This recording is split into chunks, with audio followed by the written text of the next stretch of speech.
June 4th, we're in the garden. Garden's been in for about 6 weeks now, and it was slow starting, but we're off to a good start now. Let me turn the camera around. Okay. Down here, we've got our Crimson Sweet watermelons. They're supposed to go here. These won't last long. I've got a couple zucchinis in here, yellow squash. I had 3. This one down here all but tried to die on me. Sorry for the not weeding. And I don't know if it'll come back or not, but I thought it was a goner. And then these 2 have been so slow to get started, but I do have 1 yellow squash. It might be the only one I get. I usually don't get much from those.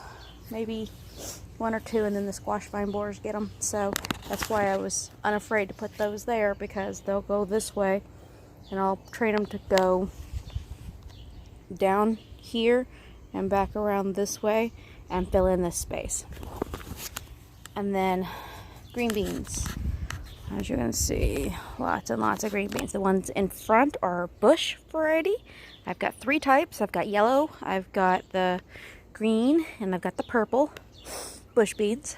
And then I've got pole beans planted behind them. I've got 2 varieties. I've got Blue Lake pole beans. Or no, not Blue Lake. Yeah, Blue Lake. And then I've also got the asparagus beans back there, the yard-long ones. I know this is overcrowded, but I don't have the heart to weed out any of the volunteers. So down there, shaded under this giant volunteer, is cucumbers, what I actually planted. And there are several cucumbers down there. As you can see, that's one there, and then there's one back there. And then under here, there's one there.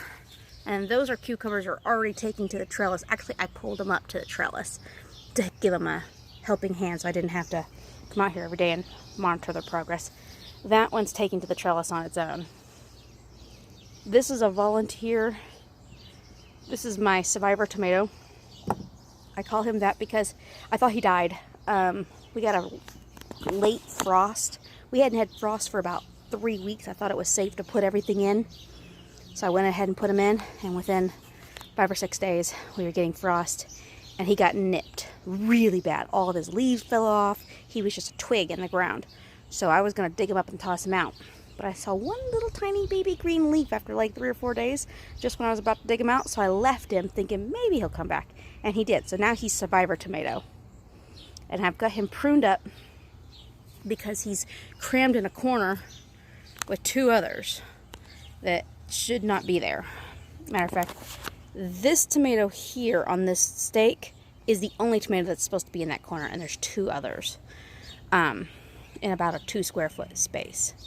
So there's one more in the corner back there that is also a Super Sweet 100. I think all 3 of, no, these are 2 Super Sweet 100s, and that was a Mr. Stripey's. His name is Jack. We called him Jack because Jack from Nightmare Before Christmas. So that's Jack, and Jack, he's doing really good, but he's crammed in there. That one in the corner, I might cut him out, or actually just top him off and just let the tomato, because he's got tomatoes on him.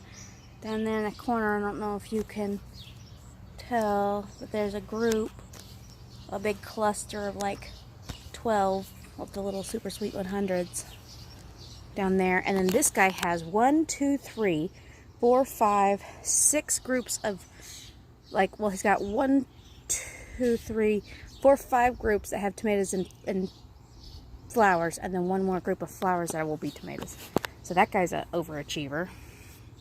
No idea what this guy is. His tag got lost, so he's a surprise. But he might be Super Sweet 100s too, to be honest. That whole back row might be Super Sweet 100s. But he looks different than all of his friends. And I think he just needs to be pruned really bad. So maybe that's what it is. This guy got pruned yesterday. And maybe he's not a Super Sweet 100 because I see some tomatoes down there on the bottom and they're bigger and not shaped the same. So this guy could be literally anything. I don't know because I lost his tag. There is a tag over here and it says Rutgers. I would believe it. So this guy here is in all likelihood a Rutgers tomato, along with that one and perhaps that one as well. So I believe we got 1, 2, 3 Rutgers and then 1, 2, 3 Super Sweet 100s of Mr. Stripey's. I think this here is Golden Jubilee. I think I have 3 or 4 of Golden Jubilees. And then these ones in the corner over here, I don't know what, that one there I know is either, I think it's the Russian one. It's the Black Krim. It was the only one that survived from our frost. Well, not the only one. We got the other one down there, but this is the only one that didn't get any damage from the frost, I should say. I have no idea, but I think this, and these first 4 are Golden Jubilee. I love Golden Jubilee. It's a beautiful tomato. They seem to go on pretty well, and they're doing really good. I only just noticed today that I have my first jalapeno pepper right here. It's June 4th. So, yeah, they're putting fruit on late. A lot of people are getting harvest already. But I don't know what any of these peppers, except for that one, is. Because the tags. I think these might be bells, though. There's a very good chance that these first 4 are bell peppers. Or the Keystone giant bell peppers, so they might just take a little longer. And I thought I saw the beginnings of one somewhere. Let me see if I can find it. Oh yeah, right there. I don't know if you can see it. All you can see is the cap, but right there where my finger is, that's just the cap. I think that's a bell pepper, so we'll see. It would be nice. I'm just doing this video blog as a reminder to myself so that later on I can come back and put in titles, say, this is not what you thought it was, lady. This is supposed to be jalapenos. Maybe that one, maybe that 4 back there are jalapenos. 1, 2, 3, 4. And these are supposed to be sweet bananas here in front. So 1, 2, 3, 4. And then those are supposed to be hot bananas. And I believe it because I fire roasted some of them and put them in some guacamole, and it were spicy. So I'm almost positive that was correct. My eggplants are all chewed up, but I got a flower on. So I'm hoping where there is, oh, that is spiky. Where there is flowers, there will also be fruit. So this little guy, you can see him next to his friend. He's so little. And there's marigolds planted in between, of course. Ideally, I would have planted these guys a little more towards the front and given these peppers a little more space. I had no idea how much space and stuff would take up. I'm nearly positive my volunteers are spaghetti squash, because I had another one somewhere else and they look like this, and that's what they were. So they are taken to the trellis, which makes me think spaghetti squash and not something else. I have a mint plant down here that's suffering in silence.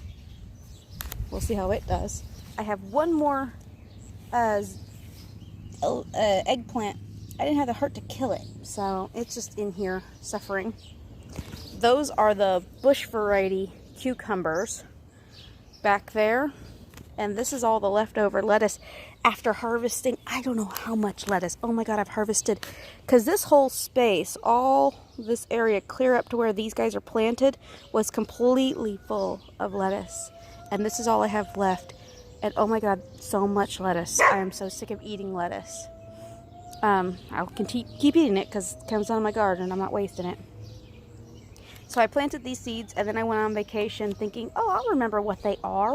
And I don't have to put a tag there. I'll put a tag there when I come back. Because I put them in like that morning that we were leaving. And then I was gone for 9 days.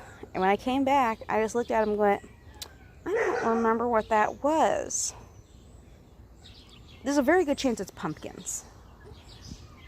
Because I have some pumpkin seeds out and open.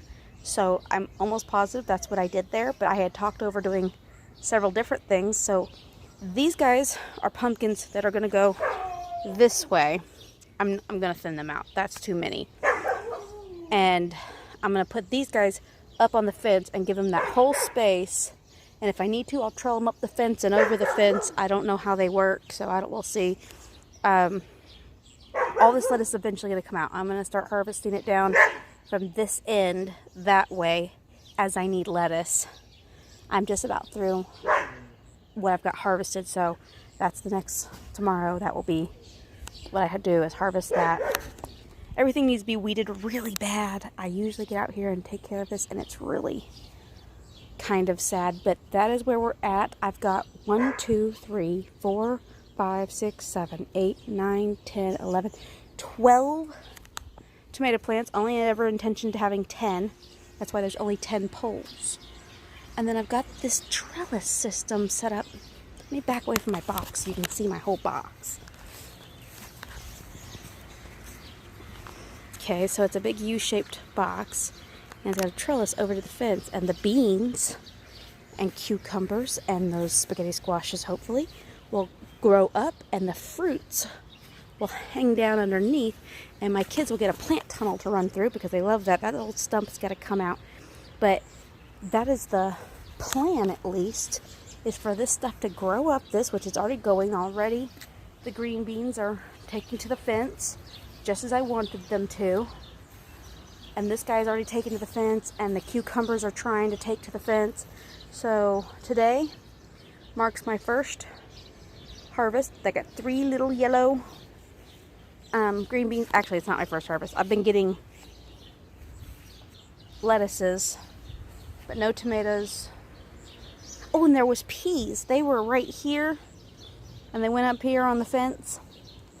And I did get a good harvest out of those too, so that makes me happy. This pot is zinnias, and my dog will happily dig in there, and they're not established yet.